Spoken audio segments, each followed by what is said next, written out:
Shalom Uvracha, bienvenue à tous. On va voir ensemble quelques halachot sur la bougie de la Havdalah. Donc Motsai Shabbat, quelqu'un il doit faire la bracha de Boré Meoré Haesh. Si maintenant il n'a pas de quoi allumer une flamme, il n'est pas obligé d'aller chercher de partout pour obtenir de quoi allumer une flamme. Maintenant, si c'est la Motsai Yom Kippour, si c'est à la sortie de Kippour, alors là il sera juste, oui, d'essayer, de s'efforcer de trouver une flamme pour la bracha de Meoré Haesh. Si quelqu'un n'a pas de flamme pour faire la bracha de Meoré Haesh, ça ne le dispense pas de la Havdalah. Il fera toute la Havdalah et arrivé au passage de Meoré Haesh, alors il sautera cette bracha. Et de même à l'inverse, si quelqu'un n'a pas un verre de vin pour faire la Havdalah, alors il fera la bracha de Meoré Haesh ou juste de Bessamim. Il fera ce qu'il a. L'un ne dépend pas de l'autre. Maintenant, il ne faut pas faire la bracha de Meoré Haesh sur une bougie qui est dans une lanterne. C'est-à-dire si quelqu'un il a une cage en verre dans laquelle il a mis sa bougie, il ne peut pas faire la bracha de Meoré Haesh dessus. C'est vrai qu'il la voit, c'est du verre transparent, c'est une vitre, il la voit. Mais ce n'est pas un contact direct, elle n'est pas exposée directement.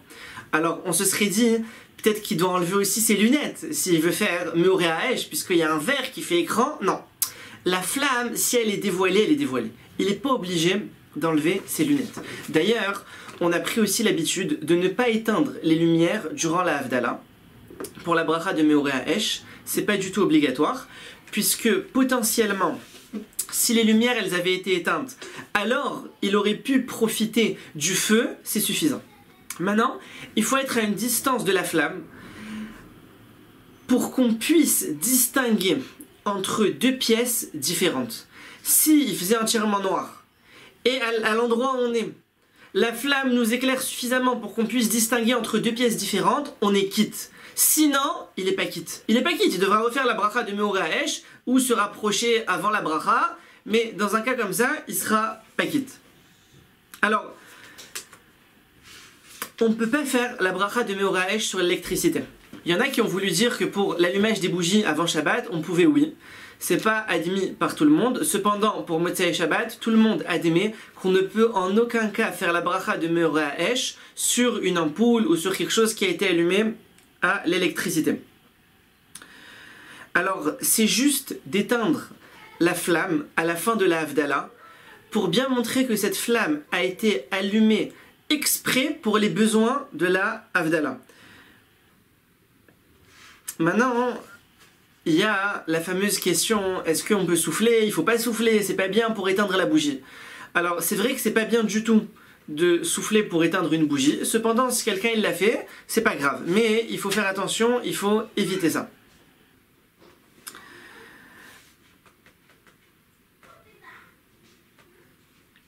Alors, c'est une mitzvah de prendre ce qui s'appelle une avouka, c'est-à-dire une torche pour la mitzvah de cette bracha-là de Meoré Haesh, au moins 2 fils qui sont tressés, ou bien même 2 allumettes, s'il rapproche 2 allumettes l'une à côté de l'autre, c'est-à-dire 2 feux qui se rejoignent, ça forme ce qui s'appelle une torche, une avouka, et c'est ça qu'il faut a priori pour cette bracha. Alors le Ben Ish Chai, il nous ramène la raison. Pourquoi est-ce on bénit le feu à la sortie de Shabbat? Et il nous ramène la raison, elle vient de la Gemara dans Masechet Psachim Daf Nun Dalet, qui nous raconte que Akadosh Baruch Hu, il a donné l'intelligence à Adam Arishon pour que Motsai Shabbat, il pense à frotter ensemble 2 pierres qui vont créer un feu. Et donc le feu, il a été découvert et il a été créé par Adam Arishon à la sortie de Shabbat. Maintenant, c'est pour ça que Motsai Shabbat, on n'est pas obligé d'avoir une bougie qui a été allumée la veille de Shabbat pour faire la bracha dessus. On peut l'allumer Motsai Shabbat même comme Adam Arishon. Cependant, une bougie qui a été allumée pendant Shabbat, dans le cadre d'une Avera, ce sera interdit de l'utiliser pour faire dessus la bracha de la Havdalah. Quelqu'un, un juif, il est venu, il a allumé une bougie Shabbat, c'est assourd de faire ça. Interdit. La même chose si c'est un goy qui a allumé pendant Shabbat, bien que le goy il n'a pas d'interdit. Étant donné que si ça avait été un juif qui l'avait fait, ça aurait été assourd, alors on ne peut pas s'en servir Motsai Shabbat. Par contre, si on a allumé une bougie pendant Shabbat, pour les besoins d'une femme qui était en train d'accoucher, ou pour un malade en danger, chose qui est permis, alors cette même bougie, on pourra l'utiliser Motsei Shabbat pour faire dessus la Havdalah.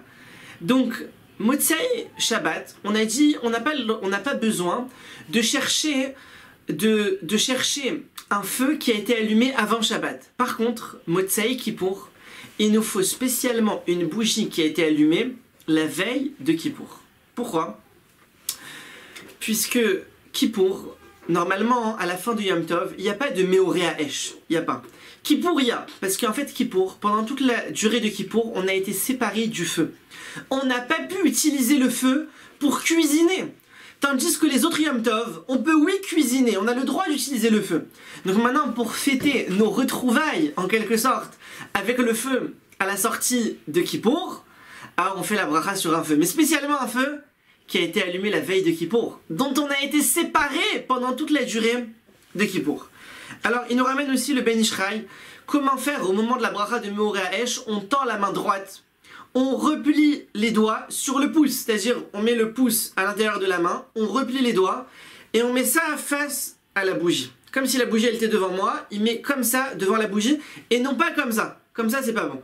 Il faut comme ça avec la main droite, il ramène ça à le pied à sod et également pour la Havdalah, on aura préférence pour une bougie en cire plutôt qu'une bougie qui est faite avec des graisses.